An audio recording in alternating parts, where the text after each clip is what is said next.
ये खबर SGT university द्वारा प्रस्तुत की गई है। ईरान पर इकोनॉमिक डी डे का महावार, तेल की एक बूंद भी बाहर नहीं जाएगी, ईरान ने दुनिया को दे डाली धमकी। 6 महीने की जंग, क्या खत्म हो गया ईरान का न्यूक्लियर प्रोग्राम? चीन, कतर, पाकिस्तान, क्या रुक पाएगा खाड़ी में तेल का महासंकट?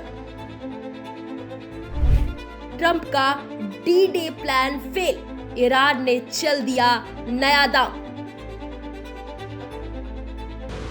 28 फरवरी से शुरू हुई जंग को अब 6 महीने बीत चुके हैं।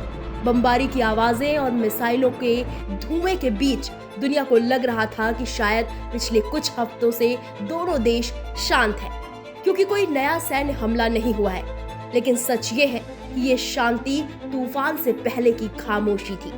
अमेरिका ने ईरान को एक ऐसी चेतावनी दी जिसने पूरी दुनिया की अर्थव्यवस्था को हिलाकर रख दिया। ट्रंप ने ईरान को चित करने के लिए एक ऐसा प्लान तैयार किया जिसे अब तक का सबसे बड़ा हमला माना जा रहा था। अमेरिकी ट्रेजरी सेक्रेटरी स्कॉट बेसेंट ने इसे इतिहास का सिंगल ग्रेटेस्ट फाइनेंशियल ऑफेंसिव, यानी अब तक का सबसे बड़ा आर्थिक हमला करार दिया। उन्होंने कहा कि एक इकोनॉमिक डी डे की शुरुआत हो रही है, लेकिन इस बीच ईरान ने ऐसा दांव चल दिया कि ट्रंप के होश फाख्ता हो गए। आज के इस वीडियो में हम समझेंगे ये 6 महीने पुरानी जंग अब किस भयानक मोड़ पर खड़ी है, अमेरिका का आर्थिक डी डे क्या है और क्यों ईरान की एक चेतावनी से दुनिया भर में तेल के दाम आसमान छूने लगे हैं। इस पूरे मामले की गहराई में जाने से पहले हमें पिछले 6 महीने की तबाही का हिसाब समझना होगा। 28 फरवरी को अमेरिका और इजराइल ने मिलकर ईरान पर बड़े पैमाने पर हवाई हमले शुरू किए थे। लक्ष्य साफ था, ईरान की सैन्य ताकत और उसके परमाणु कार्यक्रम को हमेशा के लिए खत्म कर देना। इन 6 महीनों में जो तबाही हुई उसके आंकड़े बेहद डराने वाले हैं। हजारों लोग अपनी जान गंवा चुके हैं, जिनमें से सबसे ज्यादा मौतें ईरान और लेबनान में हुई हैं। इस जंग की आंच अमेरिका तक भी पहुंची है, जहां उसके 18 सैन्य कर्मी मारे गए हैं और 750 से ज्यादा अमेरिकी सैनिक गंभीर रूप से घायल हुए हैं। और सबसे बड़ा झटका, ईरान के सर्वोच्च नेता अयातुल्ला अली खामेनी भी इन हमलों में मारे जा चुके हैं। अमेरिका और इजराइल ने ईरान की पारंपरिक सेना को काफी हद तक तबाह कर दिया है, लेकिन क्या ईरान पूरी तरह से पस्त हो चुका है? तो इसका जवाब है बिल्कुल भी नहीं। ईरान का परमाणु कार्यक्रम किस स्थिति में है ये तो किसी को नहीं पता, लेकिन ईरान ने अपनी मिसाइल और ड्रोन क्षमता को इस हद तक बचा कर रखा है कि वो आज भी अपने पड़ोसी खाड़ी देशों और समुद्र में बहते तेल के टैंकरों को निशाना बना सकता है। अब बात करते हैं आज के सबसे बड़े घटनाक्रम की। स्कॉट बेसेंट ने फाइनेंशियल टाइम्स में एक ओपिनियन पीस लिखा, जिसमें उन्होंने साफ शब्दों में कहा, अमेरिका अब सिर्फ ईरान पर शिकंजा नहीं कसेगा, डरे हुए देशों को भी बख्शेगा नहीं, जो तुष्टीकरण की नीति अपनाकर ईरान की अर्थव्यवस्था के साथ व्यापार कर रहे हैं।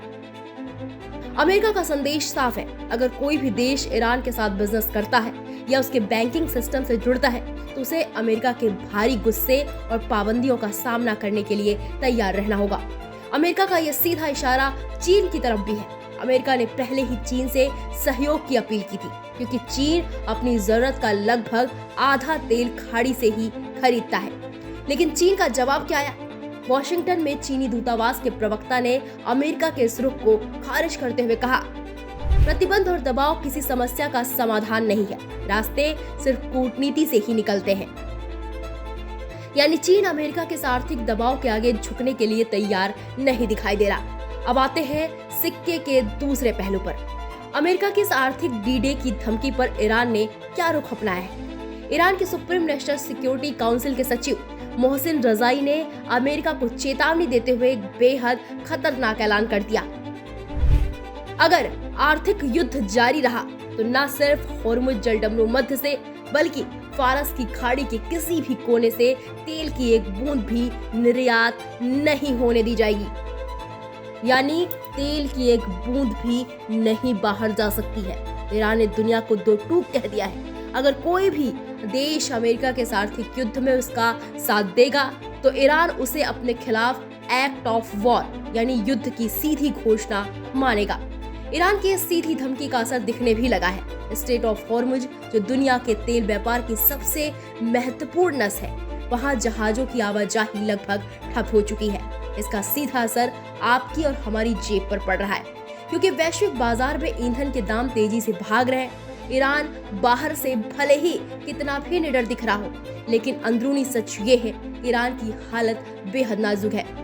1989 के इस्लामिक क्रांति के बाद से ईरान लगातार अमेरिकी पाबंदियां झेल रहा है। इस 6 महीने की जंग में जाने से पहले भी ईरान में महंगाई आसमान छू रही थी। उसकी करेंसी लगातार कमजोर हो रही थी। देश में बिजली, पानी और ऊर्जा की भारी किल्लत थी, और अब तबाह हुए इंफ्रास्ट्रक्चर, रुके हुए व्यापार और पुनर्निर्माण के भारी खर्च ने ईरान के आम लोगों का जीना मुश्किल कर दिया है। ईरानी अधिकारियों ने खुद चेतावनी दी है कि नए आर्थिक प्रतिबंधों से देश में फिर से जन आक्रोश और आंतरिक विद्रोह भड़क सकता है। तो क्या शांति की कोई उम्मीद नहीं है? तो इसका जवाब है, अमेरिका और ईरान के बीच जून के महीने में स्विट्जरलैंड में आखिरी बार आमने सामने की बातचीत हुई थी। तब से दोनों के बीच कोई सीधी बातचीत नहीं हुई, लेकिन पर्दे के पीछे से कतर, तुर्की और पाकिस्तान जैसे देश मध्यस्थता यानी डिप्लोमेसी की कोशिश कर रहे हैं। पाकिस्तान के थल सेना प्रमुख यानी army chief Asim Munir Tehran पहुंच रहे हैं, ताकि अमेरिका की नई पाबंदियों और बिगड़ते हालात के बीच शांति और सुरक्षा का कोई भी रास्ता निकाला जा सके। एक तरफ अमेरिका का आर्थिक डी-डे है, जो ईरान और उसके सहयोगियों की आर्थिक कमर तोड़ने के लिए तैयार है, और दूसरी तरफ ईरान की चेतावनी है, जो दुनिया के तेल सप्लाई को बंद करके पूरे ग्लोब को आर्थिक संकट में धकेल सकती है। सैन्य मोर्चे पर शांति के बावजूद ये आर्थिक युद्ध पूरी दुनिया के लिए एक बड़ा खतरा बन चुका है। क्या कूटनीति इस महासंकट को टाल पाएगी, या फिर दुनिया एक बड़े आर्थिक संकट की ओर बढ़ रही है? जिन लोगों को इकोनॉमिक डी-डे के बारे में नहीं पता, उन्हें बता दें कि ट्रम्प का उद्देश्य है इस इकोनॉमिक डी-डे को लाना, जिससे ईरान की अर्थव्यवस्था और वैश्विक वित्तीय संपर्कों को पूरी तरह से ठप किया जा सके। फिलहाल ईरान ने जो दांव चल दिया है, उस पर आपकी क्या राय है? हमें कमेंट सेक्शन में जाकर जरूर बताइएगा। बाकी बड़ी खबरों के लिए आप देखते रहिए दैनिक जागरण न्यूज।